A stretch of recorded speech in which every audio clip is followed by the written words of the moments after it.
AFT Electronic City Bangalore welcomes you to attend weekly worship service. Come and experience the life-changing power of the Word of God in every area of your life with Pastor B. Ramesh, Pastor Sai Shankar and Sister Meera Sai. Sunday service, morning first service 7 a.m. to 9 a.m. Second service 9 a.m. to 11 a.m. Third service 11 a.m. to 1 p.m. Evening service 6 p.m. to 8 p.m. Tuesday service, evening Bible study 7 to 8:30 p.m. Our address: Apostolic Fellowship Tabernacle, number 45/28, Muni Reddy Building, first floor, Balaji Nagar, Hebakodi, Electronic City Post, Hosur Road, Bangalore 100. Contact 9866453466, 9986454095, 9972427152. யோவான் எழுதின சுவிசேஷம் 1ஆம் அதிகாரம் 16-17. அவருடைய பரிபூரணத்தினால் நாம் எல்லோரும் கிருபையின் மேல் கிருபை பெற்றோம். எப்படி எனில், நியாயப்பிரமாணம் மோசே மூலமாய் கொடுக்கப்பட்டது, கிருபையும் சத்தியமும் இயேசு கிறிஸ்து மூலமாய். இந்த நியாயப்பிரமாணத்துக்கும் கிருபைக்கும் உள்ள வித்தியாசத்தை பார்த்து வருகிறோம்.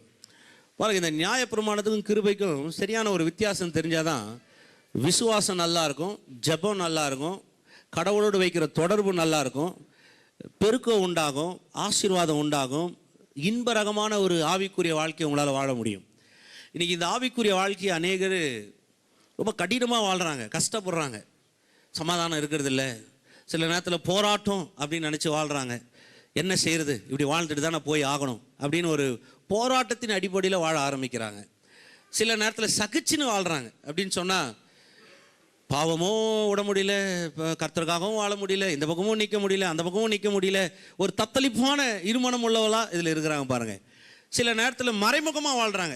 அப்படின்னா சபைக்கு வரும்போது யாருக்கும் தெரியாது, ஆனால் தனிப்பட்ட வாகியில் தான் செய்கிற பிரச்சனையெல்லாம் இருக்குது, அது கர்த்தர் தெரிவார் அப்படின்னு நம்ம அப்படியே விட்டுறாங்க பாருங்கள். இதெல்லாம் ஏன் ஏற்படுதுன்னா, ருசிகரமான ஒரு வாழ்க்கை, ஆவிக்குரிய வாழ்க்கை, ரொம்ப ருசிகரமான ஒரு வாழ்க்கை, அனுபவிச்சு வாழலாம் பாருங்க. ஒவ்வொரு நாளும் ஆவிக்குரிய வாழ்க்கையில் ஒரு சந்தோஷம், ஒரு இன்பம், ஒரு ஒரு நல்ல ஐக்கியம், கடவுளோடு பேசுறது, நீங்கள் வாழ்கிறது ஒரு பெரிய ஒரு நல்ல வாழ்க்கை பாருங்க. இது ஏன் இப்படி ஆயிடுச்சு அப்படின்னு பார்த்தீங்கன்னா, இந்த பிரமாணமும் கிருபையும் என்னன்னு சரியா விளங்கிக்கலன்னா தான் ஒரு பெரிய பிரச்சனை பாருங்க. இந்த பிரமாணத்துக்கு கிருபைக்கு உள்ள கோட்பாடை புரிஞ்சுக்காதனால தான் பெரிய பிரச்சனை. ஒரு உதாரணம் சொல்கிறேன் பாருங்க. நான் ஒரு அப்பா, எனக்கு ஒரு பிள்ளை இருக்கிறான்னு வைங்க, ஏதோ ஒரு குற்றத்தை பண்ணிடுறான், ஜெயிலுக்கு போயிடுறான். அவன் ஜெயிலுக்கு போயிட்டதுக்கப்புறம் நான் அவனை சந்திக்கணுன்னா என்ன பண்ணணும்? இப்போ ஜெயிலுடைய ரூல்ஸ் அண்ட் ரெகுலேஷன் எல்லாம் நான் போட வேண்டியதாக இருக்குது. காலையில் போகணும், ஒரு பெட்டிஷன் எடுக்கணும், அந்த பெட்டிஷனை நான் கோர்ட்டில் கொடுக்கணும், அதுக்கப்புறம் அவங்க ஜெயிலுக்கு அனுப்புவாங்க, அதுக்கப்புறம் ஒரு நாள் இருக்கும் விசிட்டர்ஸ்னு, அந்த நாளில் நான் போகும்போது எல்லாம் வாங்கிட்டு போக முடியாது, கொஞ்சம் தான் வாங்கிட்டு போக முடியும். கொஞ்சம்னு சொன்னால் ஏதோ கொஞ்சம் பழம், ஏதோ கொஞ்சம் என்ன முடியுதோ அதான் எடுத்துகிட்டு போக முடியும் பாருங்கள். உள்ளே போகும்போது அளவோடு தான் என்னை அனுப்புவாங்க, செக் பண்ணுவாங்க. உள்ளே போவேன், உள்ளே போனாலும் மணிக்கணக்கில் பேச முடியாது, ஒரு அரை மணி நேரம் தான் பேச முடியும். அதுக்கப்புறம் பெல் அடிப்பாங்க, நான் கிளம்பிடணும். பேசும்போது கூட பார்த்தீங்கன்னா ரொம்ப அன்பாக தொடர்பெல்லாம் பேச முடியாது. ஒரு கம்பி இருக்கும், அந்த பக்கம் அவன் நிற்பான், இந்த பக்கம் நான் நிற்கணும், ரெண்டு பேரும் இப்படி தான் பேசிக்கணும். திரும்ப நான் அவனை சந்திக்கணும்னா அதே மாதிரி பெட்டிஷன் போடணும், அதே மாதிரி நான் டைம் வாங்கணும், அதே மாதிரி வரணும், அந்த மாதிரி தான் போகணும் பாருங்கள். இதுதான் பிரமாணம். நியாயப்பிரமாணம் மனுஷன் இப்படி தான் வச்சிருந்துச்சு.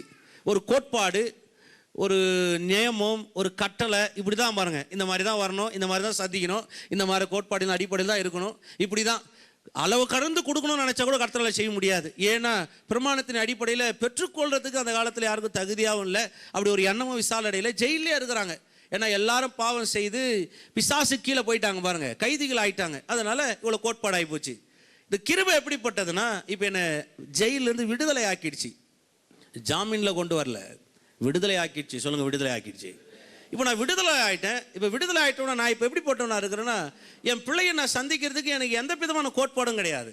நான் காலையில் எழுந்துக்கலாம், என் பிள்ளையை கட்டி தழுவலாம், என் பிள்ளையோடு நான் பேசலாம், என் பிள்ளைக்கு தேவையானதை செய்யலாம், என் பிள்ளையோட உட்காரலாம், நினச்ச நேரத்துக்கு கூப்பிடலாம், நினச்ச நேரத்துக்கு நான் போய் சந்திக்கலாம், நினச்சதை வாங்கி கொடுக்கலாம், எது வேணாலும் செய்யலாம் பாருங்கள். இப்போ என்ன உண்டாயிடுச்சுன்னா, கிருபையினால் கர்த்தரோடு கூட நெருங்குவதையும் அந்த பெருக்கமும் அந்த வாழ்க்கையும் இன்பமாக உண்டாயிடுச்சு பாருங்கள். இதே ஜெயிலில் இருக்கும்போது அப்படி கிடையாது. அது கோட்பாடின் அடிப்படையில் தான் இருந்தது. இப்போ இங்கே என்ன ஒன்று ஆயிடுச்சுன்னா, இந்த புதிய ஏற்பாட்டிலையும் பழைய ஏற்பாட்டுக்கும் ஜனங்க என்ன நினைக்கிறாங்கன்னா, இந்த பழைய ஏற்பாட்டுன்னு கோட்பாடுகளை கொண்டு வந்து இந்த புதிய ஏற்பாட்டிலேயே திணைச்சிடறாங்க பாருங்க. திணைச்சிட்டு சில நேரத்தில் இப்படி தான், அது அப்படி தான், இது இப்படி தான், அது அப்படி தான் பேச ஆரம்பிச்சிடறாங்க. சமீபத்தில் ஒரு பாஸ்கிட்ட பேசியிருந்த பாருங்க. அவர் 3வது தலைமுறையாக ஊழியெல்லாம் செய்கிறாரு. நான் பேசும்போது அவரால் ஒத்துக்கவே முடியல. அவர் ஒன்றேன்னு சொன்னார், அப்போ எங்கள் தாத்தா செஞ்சதெல்லாம் பைத்தியக்காரத்தனமா, எங்கள் அப்பா செஞ்சதெல்லாம் பைத்தியக்காரத்தனமா, எப்படி அதெல்லாம் விட்டுறது, அதெல்லாம் அவங்க சரியாக செய்யலையா, அப்போ அதெல்லாம் முட்டாள்தனமா அப்படின்னாரு பாருங்க. இல்லை அது முட்டாள்தனம் கிடையாது. அதை அவ்வளோ ஆக்ரோஷம் பண்ணணும்னு அவசியமே கிடையாது. முட்டாள்தனம் கிடையாது. இப்போ எங்கள் தாத்தா தெரிஞ்சதை செஞ்சார், எங்கள் அப்பாவும் அதை தெரிஞ்சதை செஞ்சார். இப்போ நான் என்ன செய்கிறேன், தெரிஞ்சதை இன்னும் நல்லா செய்கிறேன், அவ்வளோதான். பாருங்க, உதாரணம், முதல்ல லண்டனில் ட்ரெயினை ரெடி பண்ணி விட்டாங்களாம். ரிலீஸ் பண்ண போகிறாங்க. உடனே எல்லாரும் போர்க்கோடி எடுத்துன்னு வந்துட்டாங்களாம். ட்ரெயினை விடக்கூடாது, ட்ரெயினே வரக்கூடாது, ட்ரெயின்லாம் விட்டால் நல்லது கிடையாது. உடனே ஏன் அப்படின்னு கேட்டாங்களாம். அங்கே இருக்கிற ஜனங்களாம் சொன்னாங்களாம், ட்ரெயின் வேகமாக போச்சுன்னா பறவைங்கள்லாம் செத்து போயிடும், பூமி அதிர்ச்சி உண்டாகும், அதுக்கப்புறம் பூமிக்கு கேடாயிடும், அப்படிலாம் விடக்கூடாதுன்னு. முதல்ல ட்ரெயினை கண்டுபிடிச்சி அந்த ட்ரெயினை விடுற வேகம் எவ்வளோ தெரியுமா? 20 கிலோமீட்டர். எவ்வளோ? சைக்கிளை நீங்கள் வேகமாக மறிச்சிங்கன்னா போகிற ஸ்பீடு தான் முதல்ல ட்ரெயின் என்ன பண்ணிருக்குன்னு நினைக்கிறீங்க? போயிருக்கும். ஒரு வேளை இப்போ நம்ம வாலிப பிள்ளைங்களாக இருக்கா தெரியுங்களா, இறங்கி ஏறுவான். ட்ரெயின் ஓடும் போது இறங்குவான், கொஞ்சம் தூரம் ஓடி போய் ஏறுவான், கொஞ்சம் தூரம் இறங்குவான், ஏறுவான், அவ்வளோதான் ஸ்பீடு. 20 கிலோமீட்டர் வேகத்தில் ஒரு ட்ரெயின் விட்டால் எத்தனை பறவை செத்து போயிடும், எத்தனை பறவை வாழ்வழியாமல் போயிருக்கும். அப்படிலாம் இல்லை பாருங்க. ஒரு பயம். உடனே அவங்களை எக்ஸ்பிளைன் பண்ணாங்க, இல்லைங்க நல்லா வாழலாம், ஒன்றும் பிரச்சனை இல்லை, விட ஆரம்பித்தாங்க பாருங்கள். இப்போ ட்ரெயின் வந்துடுது. ஜப்பானில், பெரிய கொரியாவில் அப்படிலாம் பெரிய ட்ரெயின் வந்துருப்பாங்க. அங்கே தான் இருக்கிறதுல ஹை ஸ்பீடு ட்ரெயின்லாம் இருக்குது. ஒரு மணி நேரத்துக்கு 500 கிலோமீட்டர் போதான் புல்லட் ட்ரெயின். 500 கிலோமீட்டர் யோசிச்சு பாருங்க. 20 கிலோமீட்டராங்க, 500 கிலோமீட்டராங்க. இப்போ ட்ரெயினை 20 கிலோமீட்டர் கண்டுபிடிச்சாரு பாருங்க. அங்கேருந்து தான் 500 கிலோமீட்டர் ஓடுற அளவுக்கு வேகம் வந்துச்சு. இப்போ அவர் என்ன கண்டுபிடிச்சாருன்னா, முதல்ல என்ன கண்டுபிடிச்சாரு? ட்ரெயின்னு ஒன்று இருக்குது, இது ஓட்டலாம், இதுல எந்த கேடும் கிடையாது, இதுல நன்மை இருக்கு அப்படின்னு கண்டுபிடிச்சாரு. இப்போ இந்த 500 கிலோமீட்டர் ஓட்டுறாரு பாருங்க. அவர் எதுவும் மாத்திரல, எந்த பிரமாணத்தையும் கோட்பாடையும் உடைச்சில்ல, இது இப்படி பண்ணிடலாம் அப்படி அதெல்லாம் ஒன்றும் செய்யல. கண்டுபிடிச்சதை இன்னும் பெஸ்ட் ஆக்கிட்டார். ஏமேன், எத்தனை பேர் விளங்குது? கண்டுபிடிச்சதை பெஸ்ட் ஆக்கிட்டார், அவ்வளோதான். அதே மாதிரி தான் பாருங்க. அந்த காலத்தில் முதல்ல சத்தியம் உள்ள வருது. மிஷினரிங்க சத்தியத்தை கொண்டு வந்து இந்தியாவில் கொடுத்தாங்க. சத்தியம் பரவ ஆரம்பிக்குது. சரியா விளங்கல. மக்கள் முழுவதும் அந்நிய ஜனத்தில் இருக்கிறோம் பாருங்க. அந்நிய மார்க்கம், அந்நிய ஜனம், வழிபாடுகள் வேற, எல்லாம் வித்தியாசம். சத்தியம் உள்ள வரும்போது இந்த சத்தியத்தை எடுத்து சரியான வகையில் கற்றுக்கொள்றதுக்கு நமக்கு நேரம் போதாத இருந்தது. இப்போ வரவங்க என்ன ஆயிட்டாங்க, நிறைய காரியத்தை கற்றுக்கிட்டாங்க. அவங்க பேதிச்சு அந்த அஸ்திபாரத்தை வச்சு, அவங்க சொல்லி கொடுத்த காரியத்தை வச்சு அதை அலசி பார்த்து அதை படித்து இன்னும் நல்லா இன்னும் பெஸ்ட்டாக செய்ய ஆரம்பிச்சிட்டாங்க. ஏமேன், இது தப்பா? அவர்கிட்ட சொன்ன பாருங்க, அவருக்கு அப்படியே ஒரு மாதிரி ஆகிப்போச்சு. அப்போ அவர் என்ன சொல்கிறாரு, இல்லை அவர் செஞ்சுதே நான் செஞ்சுட்டு போயிடுறேன். உண்மைதான், எங்கள் தாத்தா கூட கோமணம் கட்டி தான் வாழ்ந்தார். இப்போ நம்ம ஜாக்கி ஜெட்டி போடலையா, கோமணம் கட்டி நான் போய் கடையில் கோமணம் 2 மீட்டர் கொடுங்க பிரதர் அப்படின்னு வாங்கி நான் கட்டுறோம் கிடையாது பாருங்க. கோமணம் கட்டுறதா இப்போ ஜாக்கி ஜெட்டி ஆயிடுச்சு, வேற ஒன்றும் இல்லை, எலாஸ்டிக்லாம் வச்சு தச்சுட்டாங்க. உண்மைதானே பாருங்க. இது தப்புன்னு நீங்கள் எப்படி ஒத்துக்கொள்ள முடியும்? இது தப்பு கிடையாது, இது தப்பும் கிடையாது. இது எதுவும் மாற்றலைங்க, இன்னும் கொஞ்சம் கம்ஃபர்டபுள் ஆக்கிட்டோம், அவ்வளோ, வேற ஒன்றும் கிடையாது. 20 கிலோமீட்டர் வேகத்தில் போயிருந்த ஒரு ட்ரெயின் 500 கிலோமீட்டர் வேகத்தில் கொண்டு போனது எவ்வளோ பெரிய புத்திசாலித்தனம் இல்லையா? இப்போ அந்த காலத்தில் சத்தியத்தை சொன்னாங்க. அவங்களுக்கு அந்த காலத்தில் அவ்வளோதான் இருந்தது பாருங்க. ஆவியானவரே முழு வெளிச்சத்தை கொடுத்தா கூட ஒரு மனுஷன் எவ்வளோ அறிந்திருந்தாலும் அந்த அறிவுக்கு உட்பட்டு தான் வாழ்கிறான். உண்மை அது. இது நீங்கள் இங்கே வாங்க முடியாது. அப்போஸ்தலர் நடவடிக்கையிலே போய் பார்க்கலாம் பாருங்க. நீங்கள் பேதுருவை கூட எடுத்துங்க பாருங்க. சபையில் சோறு போடலான்றது யார் கண்டுபிடிச்சது சொல்லுங்க? அவங்க ஆதி அப்போஸ்தலர் நடவடிக்கையில் வாசித்தீங்களா? சபையில் சோறு போடலாம் அப்படின்னு ஆவியானவரா சொன்னார்? ஆமாம்பா, நீ சபையில் சோறு போடு. இல்லைங்க, என்ன பண்ணாங்க அந்த காலத்தில் எல்லாரும் ஆஸ்தி அவங்களுடைய எல்லா சொத்தையும் வீடுகளையும் காணிகளையும் எல்லாத்தையும் விற்று கொண்டு வந்து அப்போஸ்தலர் காலில் வச்சுட்டாங்களாம். இப்போ எல்லாத்தையும் வித்துட்டு இப்போ சபைக்கு வந்துட்டு சபையில் வச்சுட்டான். இப்போ என்ன செய்யறது? உடனே ஒரு திட்டத்தை போடுறாங்க. எல்லாத்தையும் விற்று வச்சுட்டாங்க இல்லையா, இவங்களுக்கு ஏதாவது நம்ம செய்யணும் இல்லையா? அவங்க உட்கார்ந்து ஏற்படுத்தப்பட்டது தான் சோறு போடலான்னு ஒரு திட்டத்தை ஆரம்பிச்சாங்க. அந்த சோறு போடலான்னு ஆரம்பித்த பிரச்சனை என்ன ஆச்சு தெரியுமா? நீங்கள் வாட்சி பாருங்களேன், சண்டையே வந்துடும். கிரேக்கரை கவனிக்கிறாங்க, யூதரை கவனிக்கிறது இல்லை, யூதரை நல்லா கவனிக்கிறாங்க, எங்களை பார்த்துக்கிறது இல்லை. நீங்கள் வாட்சி பாருங்களேன், அங்கே பெரிய பிரச்சனை வந்துடும். உடனே பேதுரு எழுந்து என்ன சொல்வார் நினைக்கிறீங்க? நாங்கள் இதுக்காக அழைக்கப்படவில்லை, நாங்கள் ஜெபிப்பதிலும் வேத வசனம் போதிப்பதிலும் நாங்கள் தரிக்கப்பட்டிருப்போம் அப்படின்னு சொல்லி ஒரு 7 பேரை செலக்ட் பண்ணி அந்த 7 பேரை தனியாக நியமிக்கிறாங்க. நீங்கள் யோசிச்சு பாருங்க, சபையில் ஆதியில் சோறு போட்டாங்கன்னு இன்றைக்கி நாங்கள் எல்லாம் விற்றுன்னு வச்சு நானும் வச்சு உங்களை சோறு போட்டுருந்தா என்ன ஆகும் நீங்கள் நினைக்கிறீங்க? அப்போ சத்தியத்தை அந்த காலத்தில் அவங்களுக்கு தெரிஞ்சது, அவங்க செஞ்சாங்க பாருங்கள். நாளாக சத்தியத்தை ஒன்றும் மாற்றலை. எந்த சத்தியத்தை மாற்றலை. இயேசு கிறிஸ்துடைய பிறப்பை மாற்றலை, அவருடைய மரணத்தை மாற்றலை, திருத்துவத்தை மாற்றலை, நம்ம எதையும் மாற்றலை. ஆனால் அந்த சத்தியத்தினுடைய வெளிச்சத்தை நம்ம இன்னும் ஆழமாக நம்ம அறிந்து கொள்ளுகிறோம். ஆமென். அதுதான் இந்த கிருபை. இந்த கிருபைன்றது என்னன்னா, இது கொஞ்சம் ஆழமான ஒரு காரியம் பாருங்க.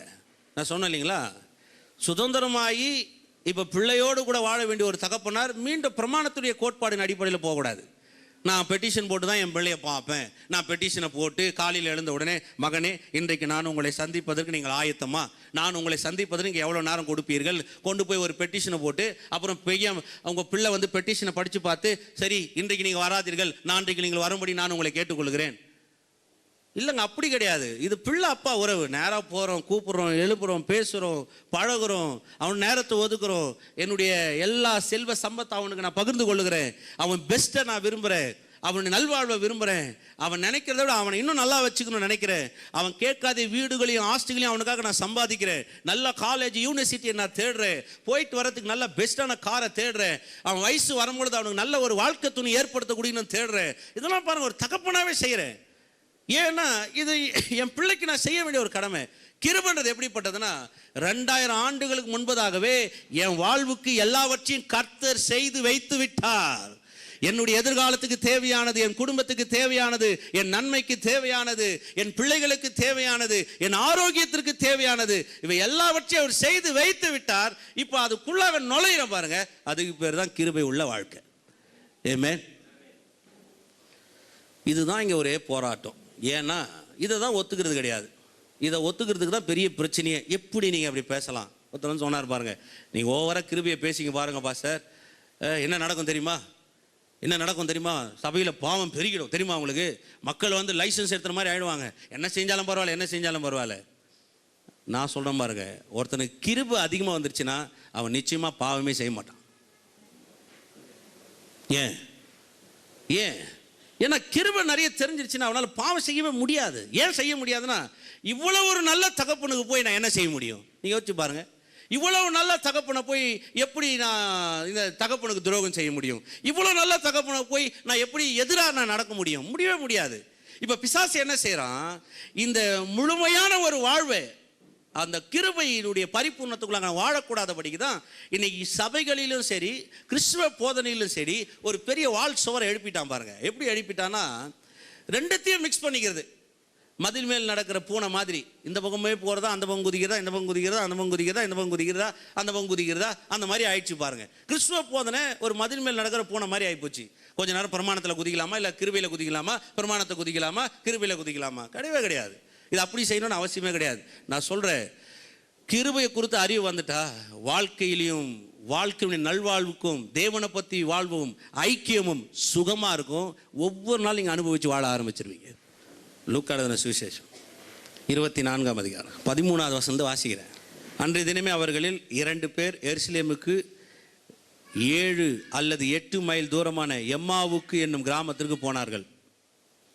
போகையில் இந்த வர்த்தமானங்கள் யாவையும் குறித்து அவர்கள் ஒருவர் பேசிக்கொண்டார்கள். எந்த வர்த்தமானங்கள்?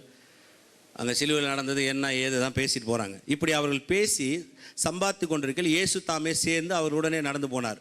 உடனே இயேசு கூட வந்துடுறாரு. இவங்க 2 பேர் போகிறாங்க, இயேசு அவங்களோட அப்படியே ஜாயின் பண்ணுறாரு. ஜாயின் பண்ணி அப்படியே நடந்து வராரு. ஆனாலும் அவரை அறியாதபடிக்கு அவருடைய கண்கள் மறைக்கப்பட்டிருந்தது. கூட வரவர் யாருன்னே தெரியாது, அவருடைய கண்கள் மூடிடுதான் பாருங்க. அப்பொழுது அவர் அவர்களை நோக்கி, நீங்கள் துக்கம் உள்ளவர்களாய் வழி நடந்து ஒருவருக்கொருவர் சொல்லிக் கொள்கிற காரியங்கள் என்னவென்று கேட்டார். அவங்களே அவர் பார்த்து கேட்குறாரு, என்னப்பா ரொம்ப துக்கமாக போகிறீங்க, ஏதோ பேசின்னு போகிறீங்க, ஏதோ சம்பாஷணை பண்ண போகிறீங்க, என்ன ரொம்ப துக்கமாக வேற போகிறீங்க, என்ன விஷயம் அவரே கேட்குறாரு. அது உடனே அவர் சொல்கிறார் பாருங்க. அவர்களில் ஒருவனாகிய கிளையப்பா என்பவன் பிரதியுத்தரமாக, இந்நாட்களில் எருசலேமில் நடந்ததில்லை அறியாதபடிக்கு நீ அந்நியராக இருக்கிறீரோ? உடனே நான் கேட்குறான், என்ன நடந்துச்சுன்னா உங்களுக்கு தெரியலையா? என்ன காரியம் நடந்துச்சு, என்ன ஆகுதுன்னு ஒன்றும் உங்களுக்கு புரியலையா? அந்நியராக இருக்கிறீரா அப்படின்னு கேட்குறான். அப்புறம் ஏசு சொல்கிறார் பாருங்க, அவர் எவைகள் என்றார். அவங்க வாயிலே வரணும்னு பேசுகிறார். சிலுவை சுமந்ததாக தான் மறிச்சது, அவர் தான் உயிர் தெழுந்துட்டார். இப்போ அவங்களோட கூட நடந்து போகிறாரு. இப்போ அவங்க கண்கள் மறக்கப்பட்டிருக்கிறது. இப்போ அவர் யாருன்னே அவங்களுக்கு தெரியல. அதனால் அவங்க வாயிலே வர வைக்கணும்னு நினைக்கிறார். நடந்ததை குறித்து அவங்களே ஏதாவது சொல்லணும்னு நினைக்கிறார் பாருங்க. என்ன ஏன் துக்கமாகறீங்கன்னா, இந்த மாதிரி எருசலேம் நடந்து நீ கேள்வி போடலையா? என்ன நடந்துச்சு அப்படின்னா, நடந்துச்சு எருசலேமில் அப்படின்னு கேட்குறாரு. உடனே அவங்கள சொல்கிறாங்க பாருங்க, 19 வசனம். அவர் எவைகள் என்றார். அதற்கு அவர்கள், நசரேயனாகிய இயேசுவை குறித்தவைகளே. அவர் தேவனுக்கு முன்பாகவும் ஜனங்களுக்கு முன்பாகவும் செய்கையிலும் வாக்கிலும் வல்லமையுள்ள தீர்க்கதரிசியாக இருந்தார். நம்முடைய பிரதான ஆசாரியரும் அதிகாரிகளும் அவரை மரண ஆக்கினைக்கு உட்படுத்தி சிலுவையில் அறைந்தால் அவரோ இஸ்ரவேலை மீட்டு ரட்சிப்பார் என்று நாங்கள் நம்பியிருந்தோம். இவைகள் சம்பவித்து இன்று 3 நாள் ஆள்கிறது. உடனே எல்லாம் சொல்லிட்டாங்க, எல்லாம் சேர்ந்து அவர் சிலுவையில் அரைஞ்சிட்டாங்க. இந்த மாதிரி நினச்சா அவர் தான் எங்களை ரட்சிப்பார்னு நாங்கள் நினச்சோம். ஆனால் 3 நாள் ஆகிப்போச்சு, என்ன நடக்குது ஒன்றும் புரியல அப்படின்னு அவங்க சொல்கிறாங்க பாருங்கள். ஆனாலும் எங்கள் கூட்டத்தை சேர்ந்த சில ஸ்திரீகள், உடனே அதுவும் சொல்கிறாங்க, உயிர்த்தெழுந்த குறித்து சாட்சியும் சொல்கிறாங்க. எங்கள் கூட்டத்தை சேர்ந்த சில ஸ்திரீகள் அதிகாலமே கல்லிடத்துக்கு போய் அவருடைய சரீரத்தை காணாமல் திரும்பி வந்து அவர் உயிரோடு இருக்கிறார் என்று சொன்ன தேவ தூதரை தரிசித்தோம் என்று சொல்லி அவர்களை பிரமிக்க பண்ணினார்கள். அப்பொழுது எங்களிலே சிலர் கல்லறிடத்திற்கு போய் ஸ்திரீகள் சொன்னபடியே கண்டார்கள், அவரையோ காணவில்லை என்றார்கள். அப்பொழுது அவர் அவர்களை நோக்கி, ஸ்திரீகள் சொன்ன யாவையும் விசுவாசிக்கிறதுக்கு புத்தி இல்லாத மந்த இருதயம் உள்ளவர். எப்படி சொல்ல? அப்பொழுது அவர் அவர்களை நோக்கி, தீர்க்கதரிசிகள் சொன்ன யாவையும் விசுவாசிக்கிறதுக்கு புத்தி இல்லாத மந்த இருதயம் முருகலவே அப்படின்றாரு. தீர்க்கதரிசிகளும் சொன்னாங்களேப்பா, அதெல்லாம் நீங்கள் எதுவும் கேட்கலையா? மந்த இருதயமாக இருக்கிறீங்களே. அதுக்கப்புறம் 26 சொல்றார், கிறிஸ்து இவ்விதமாய் பாடுபடவும் தமது மகிமையில் பிரவேசிக்கவும் வேண்டியதில்லையா என்று சொல்லி மோசே முதலிய சகல தீர்க்கதரிசிகளும் எழுதின வேத வாக்கியங்கள் எல்லாவற்றிலும் தம்மை குறித்து சொல்லியவர்களை அவர்களுக்கு விவரித்து. எங்க போயிட்டார் இயேசு? எங்க போனாரு? இப்போ அவங்ககிட்ட பேசுறாரு. அவர் தான் இயேசு, அவர் தான் மரித்தாரு, அவர் தான் உயிர் தெழுந்தாரு. உயிர் தெழுந்த உடனே தன்னை காமிக்கல பாருங்க, தன்னை காமிச்சு பேசல. நான் யாரு, நான் எப்படிப்பட்டவர், நீ பாரு, நான் முன்னாடி நிற்கிறேனே, அப்படி பேசல பாருங்க. அவங்க இன்னும் ஒன்றுமே தெரியாது இருக்கிறாங்க, கண்கள் மூடப்பட்டிருக்கிறது. நேரம் அவங்களுக்கு எங்கே போயிட்டாருன்னா, மோசேவும் தீர்க்கதரிசி என்ன சொல்லியிருக்கிறாங்க, மோசேவும் தீர்க்கதரிசி என்ன சொல்லியிருக்கிறாங்க அப்படின்னா வார்த்தை கொண்டு போறார், பிரமாணத்துக்கு கொண்டு போறார். பிரமாணத்தை போய் நீ வாச்சது இல்லையா, பிரமாணத்தை கேட்டது இல்லையா? மோசேவும் தீர்க்கதரிசி யாரை குறித்து பேசுறாங்க? மோசேவும் தீர்க்கதரிசி எதை சொல்லி கொடுத்துருக்குறாங்க? அப்போ மோசேவும் தீர்க்கதரிசின்னு சொன்னா, மோசேன்னு சொன்னா அந்த 5 புத்தகங்கள் எழுதினது மோசே, ஆதி ஆகமத்திலேருந்து உபாகம் வரையும் எழுதினது மோசே. தீர்க்கதரிசிகள் சொன்னால் அப்புறம் தீர்க்கதரிசிகள் காலங்கள், அந்த தீர்க்கதரிசி புத்தகங்கள்லாம் எழுதினது தீர்க்கதரிசிகள். அதனால அவங்க சொல்றாங்க தீர்க்க தரிசனங்களும் மோசே சொன்ன புத்தகங்களும் யாரை குறித்து சொல்லுது? அப்போ பாருங்க, முழு பழைய ஏற்பாட்டை யாரை குறித்து சொல்லுது? யாரை குறித்து சொல்லுதுங்க? நல்லா சொல்லுங்க. இயேசுவை குறித்து தான் சொல்லுது. பலி இயேசு குறித்து சொல்லுது, பிரமாணங்கள் இயேசு குறித்து சொல்லுது, அங்கே இருக்கிற ஆசாரிப்பு கூடார இயேசு குறித்து சொல்லுகிறது, ஆசாரியின் இயேசு குறித்து காட்டுறான். அங்கே இருக்கிற எல்லாமே இயேசு கிறிஸ்துவினுடைய அடையாளம். அதுலேருந்து ஒரு மாற்றமும் கிடையாது. எல்லாமே இயேசு கிறிஸ்துவின் மையமாக வச்சு தான் சொல்லப்படுது பாருங்க. இயேசு கிறிஸ்துவை சொல்றதுக்காக தான் அவ்வளோ பெரிய பிரமாணங்கள் மோசே மூலமாக கொடுக்கப்பட்டு தீர்க்கதரிசி மூலமாக வாக்கியங்களை கொடுத்து எடுத்து காமிக்கப்பட்டார். இன்னைக்கு நிறைய பேருக்கு என்ன பிரச்சனைனா, வார்த்தை தெரியாது. நிறைய பேர் பாருங்க இப்படியெல்லாம் யோசிப்பாங்க பாருங்க. ஒரு பையன் வேற சர்ச்சுக்கு போகிற ஒரு வாலிப பையன் பாருங்க எங்கிட்ட வரான், நீங்கள் பாஸ்டர் தானே, உங்ககிட்ட ஒரு கேள்வி கேட்கணும். நான் நினச்சேன் ரொம்ப ஆழமாக ஏதோ கேள்வி கேட்பான் போல இருக்குது. சொல்லு தம்பி, நான் வேணா பதில் சொல்கிறேன், என்னால் முடிஞ்சுன்னா சொல்கிறேன். நான் பங்கு வச்சிருக்கிறது தப்பா ரைட்டா? ஏன் தம்பி, ஏன் அதெல்லாம் சந்தேகம்? நான் ஒன்றும் அதை பற்றி பேசலையே. இயேசு கூட பங்கு வச்சுருந்தார் இல்லைங்களா? அப்போ இயேசு பங்கு வைக்கும் போது எல்லாரும் ரைட்டுன்றீங்க, நான் பங்கு வச்சா எங்கள் பாஸ்டர் வந்து தப்புன்னு சொல்கிறா, நீங்கள் என்ன சொல்கிறீங்க பாருங்கள். இப்போ அந்த பாஸ்டருக்கு இயேசு வச்சுருந்த பங்கு மேலே தான் தெரிஞ்சே தவிர இயேசுடைய கிருபை என்னன்னே தெரில. சொல்கிறது உங்களுக்கு புரியுதுங்களா? பங்கு வைக்கிறது ரைட்டா, பங்கு வைக்கிறது, முடி வளர்ப்பது தவறு. அதுக்கு வேங்கன்னா போய் வேறு கடையை வச்சுன்னு உட்காந்துக்கலாம், சர்ச்சைக்கு வரணும்னு அவசியமே கிடையாது. முடியை பற்றி பேசுறதுக்கு சபை அவசியமே கிடையாதுங்க. முடியை பற்றி ஏன் சபையில் போய் பேச போகணும்? கர்த்தரை பற்றி பேசணும் பாருங்க. சிலர்லாம் வந்து இயேசு இந்தியாவில் பிறந்தவரா இல்லை ஐரோப்பியில் பிறந்தவரா? அவர் எங்கன்னா பிறக்கட்டுங்க, ஆனால் பிறந்தார். ஒரு சிலருக்கு யூத குலத்தில் பிறந்திருந்தால் நன்றா இருக்கும், அதெல்லாம் ஒரு பெரிய மேட்டரே கிடையாது. அவர் மனுஷனாய் பிறந்தார், அதுதான் ரொம்ப முக்கியம். ஆமென். இன்னைக்கு ரொம்ப முக்கியமானதெல்லாம் விட்டுருவாங்க பாருங்க, முக்கியம் இல்லாததெல்லாம் எடுத்துக்குவாங்க. என்ன நிறைய பேருக்கு என்ன பிரச்சனை தெரியுங்களா? இயேசுவை ஒரு முறை பார்த்துடணும், வேற ஒன்றும் கிடையாது. இயேசுவை ஒரு முறை பேசிடணும், தரிசனம் இதுலயே இருக்கிறாங்க பாருங்க. தரிசனத்தை நான் வாஞ்சிக்கிறது இல்லைங்க, தரிசனம் தானாக ஏற்பட வேண்டிய ஒன்று. ஆமென். அவர் சொல்றாரு பாருங்க, மாம்சமனை யாவன் மேலும் என் ஆவியை ஊற்றுவேன், குமாரனும் குமார்த்திகளும் தரிசனங்களை காண்பார்கள், தீர்க்க தரிசனம் சொல்வார்கள். அது ஏற்படுறது, அது எதுவும் நான் நாடுறதில்ல பாருங்க. அது வரன்றது என்ன தெரியுங்களா? கொடுக்கப்படுறது. வரன்றது என்ன? ஒரு கல்யாணத்துக்கு வரணும், வரும்போது நீங்கள் எழுதிடுவீங்களா? நீங்கள் வரும்போது தயவு செய்து ஒவ்வொருவரும் வெள்ளி குடங்களை வாங்கி வர வேண்டும், 1000 ரூபாய்க்கு குறையாமல் நீங்கள் வர வேண்டும், அப்படியே கேட்பீங்க. வரம்ன்றது என்ன தெரியுங்களா? விருப்பப்பட்டு செய்யறது, கிஃப்ட். அது ஒரு மனுஷனுடைய மனதார செய்யறது. பாருங்க, நாங்கள் ஒரு கல்யாணத்துக்கு போறோம்னா அவங்களுக்கு என்ன விருப்பமோ என் மனதை காட்டுறேன், நான் செய்யறேன். அதே மாதிரி தான் ஆவியானவர் ஊற்றப்பட்ட உடனே தரிசனங்களை நீங்க தேடின்னு போறதில்ல. ஆண்டவரே என்ன தரிசனம் பார்க்கட்டும், என்ன தரிசனம் பார்க்கட்டும், எனக்கு எந்த தரிசனம் வரமாட்டேன், வரலன்னா விட்டுரு. ஏன் தரிசனத்தை பிடிக்கும்? ஏன்னா இவங்க நிறைய பேருக்கு ரொம்ப பிரச்சனை. பாருங்க, நான் ஏதாவது ஒன்று பார்க்கணும், உடனே பிசாசு தப்பான தரிசனம் எல்லாம் காமிக்கிறான். தப்பான தரிசனத்தில் போயிடுது, தப்பான தரிசனத்தை பார்க்கறது, தப்பான தரிசனத்துக்குள்ள நாடிடுறது. இங்கே இயேசு நிற்கிறாரு, ஆனால் தன்னுடைய யாருன்னு அவங்களை காமிக்கல. அவர் எடுத்து என்ன பேசினார் பாருங்க, 27 வசனம் வாசித்து பாருங்க. மோசே முதலிய சகல தீர்க்கதரிசியும் எழுதின வேத வாக்கில் எல்லாவற்றிலும் தம்மை குறித்து சொல்லியவைகளை அவர்களுக்கு விவரித்து பிரசங்கமே நடத்துறாரு. என்ன சொல்லப்படுறது பாரு, மோசே என்ன சொல்லி இருக்கிறாரு பாரு, மோசேவுடைய வசனம் என்ன சொல்லுது பாரு, அந்த ஆகமத்தில் மோசே என்ன எழுதி வச்சிருக்கிறார் பாரு, இந்த தீர்க்கதரிசி என்ன சொல்லியிருக்கிறான் பாரு, அந்த தீர்க்கதரிசனத்தில் என்ன வந்திருக்குது பாரு, இதுக்கு என்ன அர்த்தம் தெரியுமா, மல்கியாக்கு என்ன, சக்கரியாக்கு என்ன அர்த்தம் தெரியுமா, இந்த பலிக்கு என்ன அர்த்தம் தெரியுமா, இதுக்கு என்ன அர்த்தம்னு அவங்களை எடுத்து விவரிச்சு காமிக்கிறாராம் பாருங்க. இப்போ அவருடைய வேலை என்ன? நேராக வார்த்தைக்குள்ளே போகிறது. ஏமே, இதை தான் நான் சொல்கிறேன் அநேக கிறிஸ்துவங்களுக்கு. இயேசு கிறிஸ்துவே நம்மளை எங்கே கொண்டு போகிறாருன்னா வார்த்தைக்கு தான் கொண்டு போகிறாரு. நாம அநேக முறை எங்கே போனோம்? இதுக்கு தான் அநேக முறை சொல்கிறது, வார்த்தைக்கு போங்க, உட்காருங்க, அந்த வார்த்தையில் படிங்க. பாருங்க, அந்த வார்த்தை நமக்கு சொல்லலையா? அவர் என்ன சொல்கிறாரு? கிருபையை குறித்து இன்னைக்கு அநேக கேள்விகள் இருக்கிறாங்கன்னா, மோசேவும் தீர்க்கதரிசியும் என்ன சொன்னாங்கன்னே தெரியல. அதனால தான் இன்னைக்கு அநேக சபையில் கிருபையை குறித்து சரியாக பேச தெரியல. வேற ஒன்றும் கிடையாது. மோசேவும் தீர்க்கதரிசியும் எதை குறித்து சொல்லி இருக்கிறாங்கன்றதை நான் விளங்கிக்கலன்னா எப்படி இந்த காலத்தில் இருக்கிற புதிய உடன்படிக்கை போய் நான் பிரசங்கம் பண்ண முடியும்? எப்படி புதிய உடன்படிக்கை என்னால் பேச முடியும்? புதிய உடன்படிக்கையில் என்ன அடங்கி இருக்குதுன்னு எனக்கு எப்படி தெரியும்? அப்போ மோசேவும் தீர்க்கதரிசிகளும் எதை குறித்து சொன்னாங்கன்றதை முதல்ல அறிந்து கொள்ளணும். பாருங்க, அப்போ இயேசு எங்க கொண்டு போறாருன்னா, பிரமாணம் முழுவதுமே, தீர்க்க தரிசனங்கள் முழுவதுமே இயேசு கிறிஸ்துவை குறித்து தான் பேசுது. பாருங்க, ஆமென், ஹல்லேலூயா. அதான் உண்மை. வாசித்து பாருங்க. அதுக்கப்புறம் அத்தருணத்தில் தாங்கள் போகிற கிராமத்துக்கு சமீபமானார்கள். அப்பொழுது அவர் அப்புறம் போகிறவர் போல காண்பித்தார். அவர்கள் அவரை நோக்கி, நீர் எங்களுடனே தங்கிரும், சாயங்காலம் ஆயிற்று, பொழுதும் போயிற்று என்று அவரை வருந்தி கேட்டுக்கொண்டார்கள். அப்பொழுது அவர் அவர்களுடனே தங்கும்படி உள்ளே போனார். அவர்களுடனே அவர் பந்தி இருக்கையில் அவர் அப்பத்தை எடுத்து ஆசீர்வதித்து அதை பிட்டு அவர்களுக்கு கொடுத்தார். அப்பொழுது அவருடைய கண்கள் திறக்கப்பட்டு அவரை அறிந்தார்கள். உடனே அவர் அவர்களுக்கு மறைந்து போனார். அப்பொழுது அவர்கள் ஒருவரை ஒருவர் நோக்கி, வழியிலே அவர் நம்முடனே பேசி வேத வாக்கியங்களை நமக்கு விளக்கி காட்டின பொழுது நம்முடைய இருதயம் நமக்குள்ளே கொழுந்து விட்டு எரியவில்லையா? சொல்லுங்க, கொழுந்து விட்டு எரியவில்லையா? இதான் பிரசங்கன்றது என்ன தெரியுங்களா? உள்ள ஆவியில் நடக்கணும். பாருங்க, கர்த்தரை குறித்து ஒரு பெரிய சந்தோஷம் உண்டாகணும். கொழுந்து விட்டு எரியவில்லையா? அதான் பிரசங்கம். இயேசு பிரசங்கம் பண்ணுறாராம். எதை குறித்து பேசுகிறார்? நியாயப்பிரமாணத்தையும் அங்கே இருக்கிற மோசேவுடைய ஆகமும் தீர்க்கதரிசனம் கொடுத்தா எடுத்து பேசுகிறாரு. பேசின உடனே அவன் இருதயம் கொழுந்து விட்டு எரிஞ்சிச்சான். எப்படி பாருங்க, இயேசு எதை பேசினார்னா அது ஏன் கொடுக்கப்பட்டதுன்னு தான் பேசினார். அதை கேட்ட உடனே அவங்களுக்குள்ளாக ஒரு பெரிய சந்தோஷம், ஒரு பெரிய மனதில் ஒரு பெரிய ஆனந்தம் உண்டாதான். பாருங்க, ஆமென், ஹல்லேலூயா. உடனே இயேசு அங்கேருந்து மறைஞ்ச உடனே பாருங்க, அவங்களுக்கு ஒன்றும் புரியல. வந்தார், அப்பத்தை பிட்டாரு, கொடுத்தாரு, அவ்வளோதான், அப்படியே மறைஞ்சிட்டாரு. அவர் இயேசுவேன்னு சொல்கிறதுக்குள்ள அவ்வளோதான், காணாமல் போயிட்டார். ஏன்னா வார்த்தையை இருப்பதில் நீ நம்ப, அவ்வளோதான். ஆமென், ஹல்லேலூயா.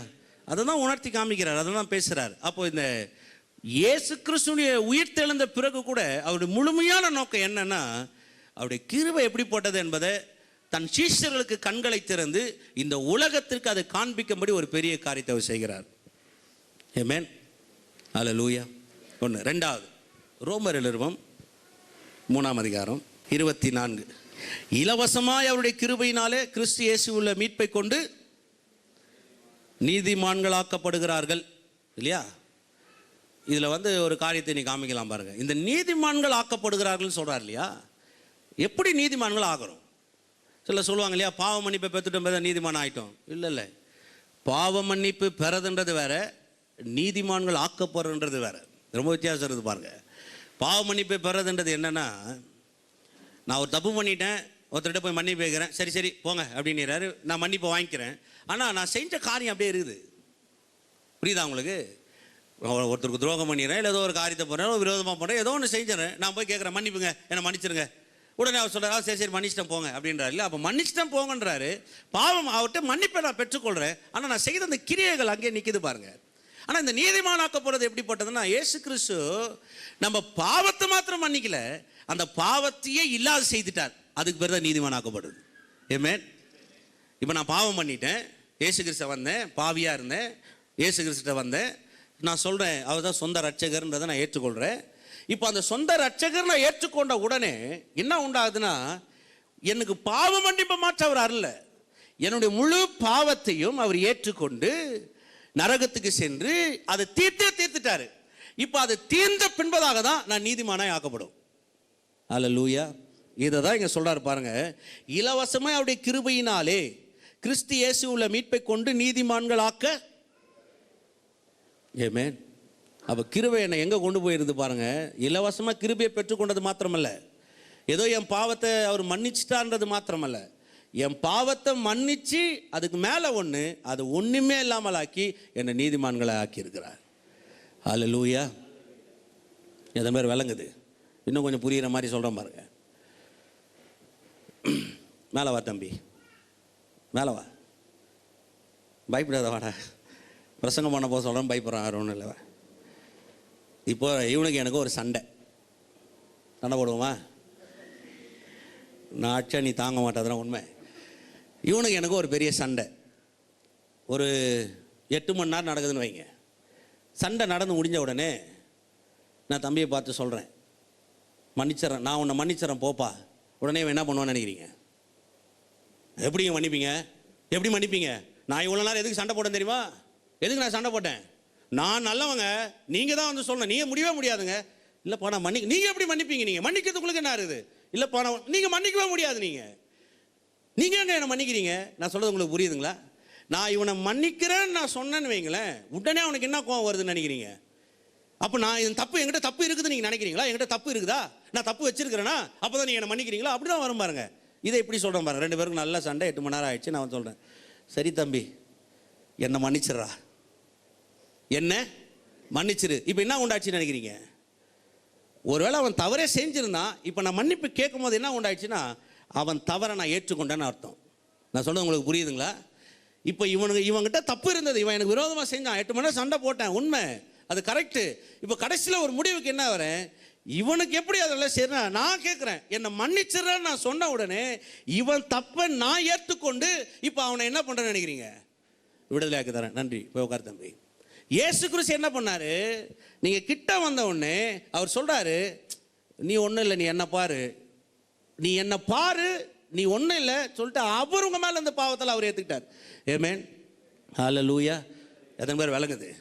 அவங்கள மன்னிச்சேன்னு சொல்லலைங்க, உங்களை மன்னிச்சேன்னு சொல்லலை, உங்கள் பாவத்தை அவர் ஏற்றுக்கொண்டார்.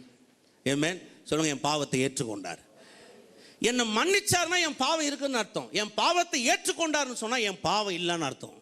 இப்போ அவர் என் பாவத்தை மன்னிச்சாரா, என் பாவத்தை ஏற்றுக்கொண்டாரா?